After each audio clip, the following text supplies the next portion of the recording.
Ini ada sebuah kisah dari hadis yang terdapat di kitab Daqaiqul Akhbar.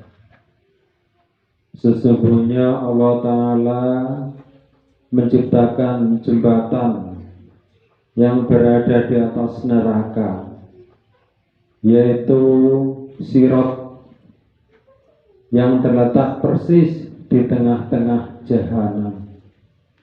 Keadaan Sirat itu sangatlah licin dan bisa menggelincirkan. Bentuknya lebih lembut daripada rambut dan lebih tajam daripada pedang dan lebih gelap daripada malam.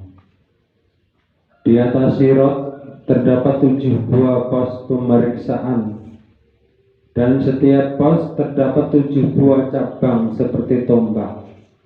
Lalu seorang hamba akan duduk di atas pos itu dan ditanyai tentang perkara-perkara yang diperintahkan oleh Allah Subhanahu wa Ta'ala. Di dalam pos pertama, seorang hamba akan diperiksa tentang keimanannya.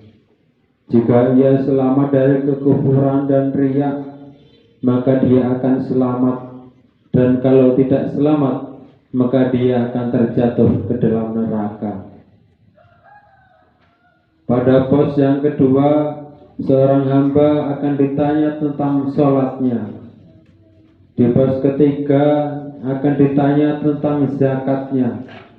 Di pos yang keempat, seorang hamba akan ditanya tentang puasanya. Di pos yang kelima, seorang hamba akan ditanya tentang haji dan umroh. Di pos yang keenam, seorang hamba akan ditanya tentang wudu, mandi, jinabah.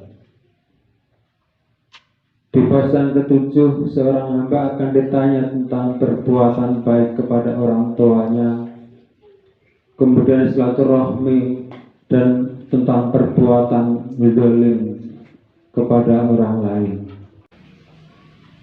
Jika seorang hamba itu selamat dari pertanyaan-pertanyaan ini, maka ia selamat sampai ke surga.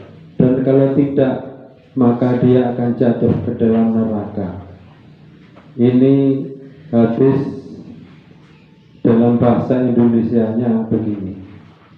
Dari 7 pemeriksaan, kita akan membahas yang satu saja, yaitu yang pos ke-6,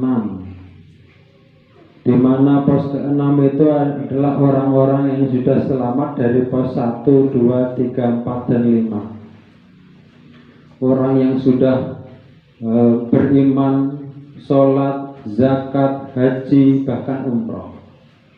Tapi di pos yang ke-6, mereka masih jatuh ke dalam neraka hanya lantaran wudunya belum benar, mandi wajibnya belum benar, dan mungkin di saat junub membaca atau mengerjakan hal-hal yang diharamkan ketika junub. Nah, ini yang perlu dipahami. Ini berkaitan dengan ngaji kita yang sebelum-belumnya, yaitu tentang toharah. Jadi orang yang sudah sholat, bahkan sudah haji, berkali-kali umroh, dan beribadah yang lainnya, itu nanti masih akan jatuh juga ke neraka di saat ketika diperiksa tentang wudu, mandi wajibnya, ternyata belum bisa sesuai yang diperintahkan. Nah, oleh karena itu, marilah kita pelajari ilmu-ilmu agama dengan teratur, dengan rutin, diawali dengan urutan yang paling pertama, agar dalam pengamalan kita ini bisa benar. Sekali lagi, sholat itu wajib, puasa juga wajib, haji juga wajib bagi yang mampu. Tapi jangan dilupakan masalah yang kelihatannya sepele, kecil, tapi ini penting, yaitu bab toharoh.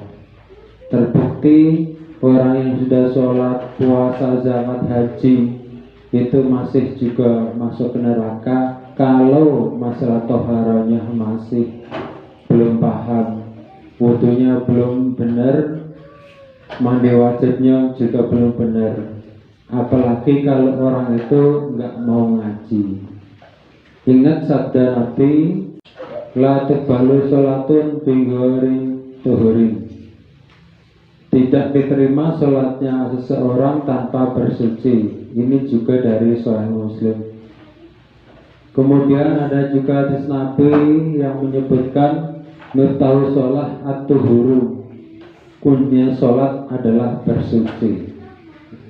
Oleh karena itu, dengan harapan mudah-mudahan kita nanti tidak seperti yang tersebut dalam hadis di atas tadi.